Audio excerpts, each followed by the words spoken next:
আমরা ষষ্ঠ ধাপে আমরা শিখেছি যে একটি ইমেল দিয়ে আমি সারা জীবন কিভাবে চলবো, অর্থাৎ যতদিন আমি সার্ভিসে থাকবো আমার ক্যাজুয়াল লিভ আমি একবারই লিখবো, বারবার লিখবো না। সেটা আমি কোনভাবে করতে হয় সেটা আপনাদের করিয়ে দেখেছি এবং আপনারা শিখেছেন।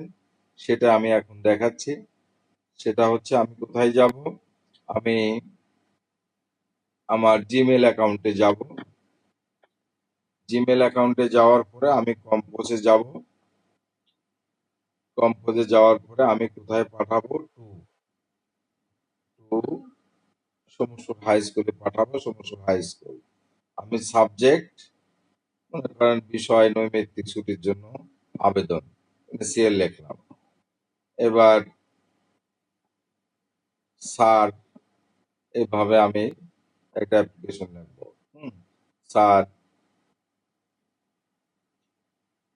with due respect, I'd like to inform you with WIT with the with due respect with due respect I would like to inform you that আমরা যেভাবে লিখে থাকি সেভাবে আমরা লিখবো। যাই হোক, তো আমি মোটামুটি আপনাদের এইভাবে দেখালাম। আমরা প্রথমে একটা লিখলাম, এটা লেখার পরে কি করতে হবে, এখানে সেন্ড করতে হবে। আমরা সেন্ড করলাম। সেন্ড করার পরে আমি যে প্রথম জীবনে একটি লিখলাম, এই লেখাটাকে আমি এখন কোথায় যাব, আমি আবার আমার এই যে উপরে 3 দাগ আছে, দাগে যাব। এবার sent item, sent item, sent আইটেমে যাওয়ার পরে আমি যেটা পাঠিয়েছিলাম সেটা আমি আবার ক্লিক করব। ক্লিক দেওয়ার পরে এই যে আমি এখানে কি করব, আমি এটাকে সিলেক্ট করব। আমি এটাকে সিলেক্ট করব। প্রথম কি করব, এটাকে সিলেক্ট করব। সিলেক্ট, আমার সিলেক্ট হয়ে গেল। এটাকে আমি সিলেক্ট করলাম। সিলেক্ট, সিলেক্ট,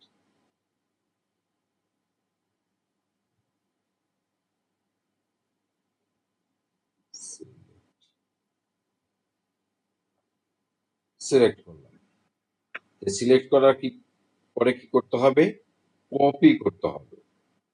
সিলেক্ট করার পরে কপি, কপিটাকে আমি আবার ব্যাক করব, আবার কম্পোজে আসব। কম্পোজে আসার পর আমার টু তো লিখতেই হবে।